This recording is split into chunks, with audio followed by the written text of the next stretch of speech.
কিরিটেশ্বরী ভারতের পশ্চিমবঙ্গের মুর্শিদাবাদ জেলার ভাগীরথী নদীর পশ্চিম দিকে Lalbagh court road rail station থেকে প্রায় ৩ মাইল দূরে আছে এক গ্রাম, যার নাম কিরিটেশ্বরী।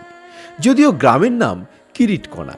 ধর্মীয় বিশ্বাস অনুসারে দক্ষ যজ্ঞে দেবী সতীর মুকুট নাকি পতিত হয়েছিল এই গ্রামে। রাঢ় বাংলার প্রাচীন পীঠস্থানগুলির মধ্যে অন্যতম হল এই কিরিটকণা বা কিরিটেশ্বরী গ্রাম।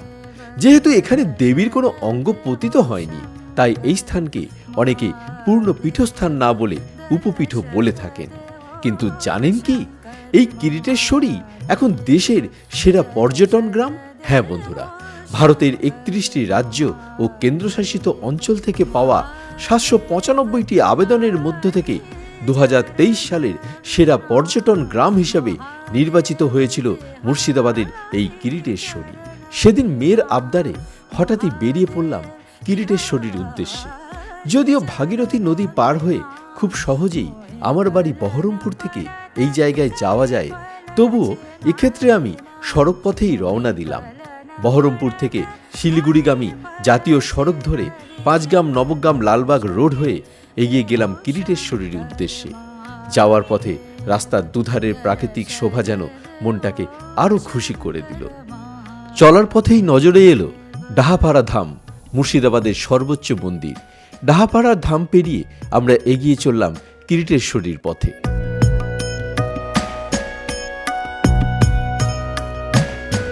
অবশেষে আমরা পৌঁছে গেলাম কিরিটেশ্বরী মন্দির প্রাঙ্গণে। এই মুহূর্তে দাঁড়িয়ে আছি মুর্শিদাবাদের ঐতিহাসিক কিরিটেশ্বরী মন্দির।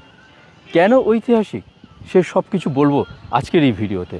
আসুন আগে ঘুরে দেখি এই মন্দির চত্বরটি। ভাগীরথী নদীর পশ্চিম পাড়ে মন্দির অধ্যুষিত গ্রাম এই কিরিটেশ্বরী। যদিও গ্রামের নাম কিরিটকণা, ধর্মীয় বিশ্বাস অনুসারে দক্ষ যজ্ঞে দেবী সতীর মুকুট পড়েছিল এই গ্রামে। কারো কারো মতে মুকুট নয়, দেবীর করটি পড়েছিল এখানে, আর সেই করটি অপভ্রংশ হয়ে কিরিটি নামে পরিবর্তিত হয়। মন্দিরের ইতিহাস নিয়েও আছে নানা মত। প্রাচীনকাল থেকেই কিরিটেশ্বরী তান্ত্রিক মহাপীঠ হিসেবে পরিচিত। গুপ্ত রাজবংশের রাজত্বকালে সমগ্র রাঢ় এলাকা ছিল তাদের অধিকারভুক্ত। গুপ্ত সম্রাটেরা ছিলেন শক্তি উপাসক। সেই সময় থেকে, অর্থাৎ প্রায় ২০০০ বছর আগে থেকেই কিরিটেশ্বরী মহাপীঠ হিসেবে প্রসিদ্ধ ছিল। কালের বিবর্তনে একসময় এই কিরিটকণা হয়ে যায় ঘন জঙ্গলে পরিপূর্ণ। জঙ্গলের ভিতর একটি ভাঙা মন্দির দেখা যেত শুধুমাত্র।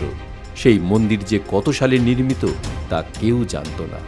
উপপীঠ ও জঙ্গলময় এলাকা থাকার জন্য মাঝে মাঝে দু একজন সন্ন্যাসী ব্রহ্মচারী ছাড়া কেউই তেমন এখানে আসত না।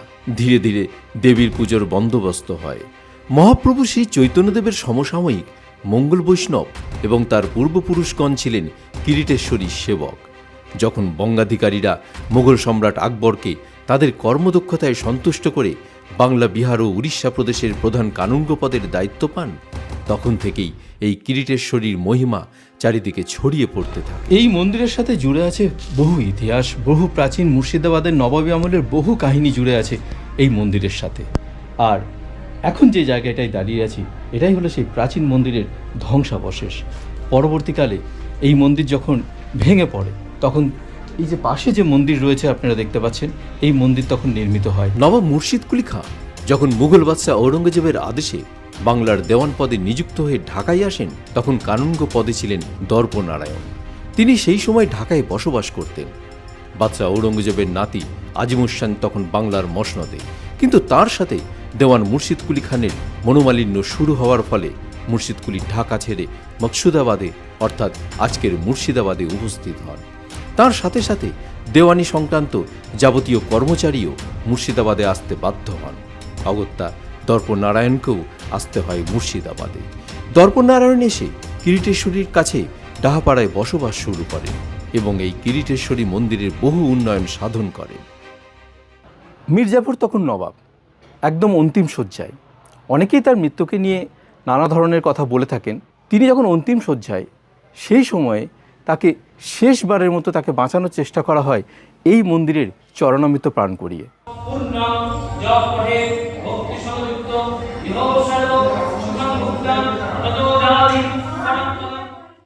তবে এর সঙ্গে আরেকটা জুড়ে রয়েছে প্রায় 300 বছর আগে যখন আফগানরা যখন এদেশে আক্রমণ করেন, তখন নাকি এখানকার যারা পুরোহিত ছিলেন বা সেবায়েত ছিলেন তারা এখান থেকে মূর্তি বা বিগ্রহ তারা সরিয়ে নিয়ে যান পাশের একটি গুপ্ত মঠে, সেখানে লুকিয়ে রাখার জন্য। এবং সেই লুকিয়ে রাখার সময় ঘটে যায় একটি চমকপ্রদ ঘটনা। যারা সেবায়েত ছিলেন তারা দেখতে চান মায়ের রূপ, এবং তারপরই ঘটে যায় এক অঘটন।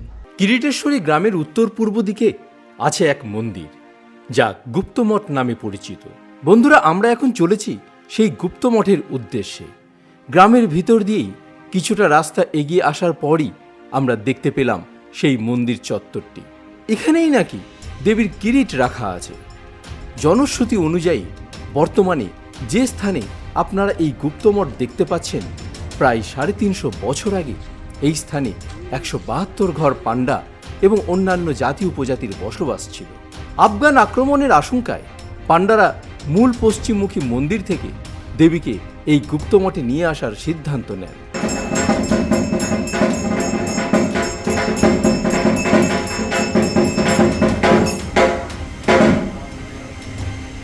কিন্তু নিয়ে আসার সময় পান্ডারা দেবীর রূপ দেখার জন্য ইচ্ছা প্রকাশ করে সহমত হয়।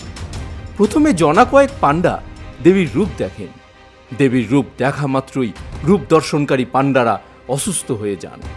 এই ঘটনার পরই অন্যান্য পান্ডারা দেবীর রূপ দর্শনে বিরত থাকেন। কিন্তু দেবীর রোষানলে পড়ে নাকি এখানে বসবাসরত সেই 172 ঘর পান্ডা পরিবার বিনাশ হয়ে যায়।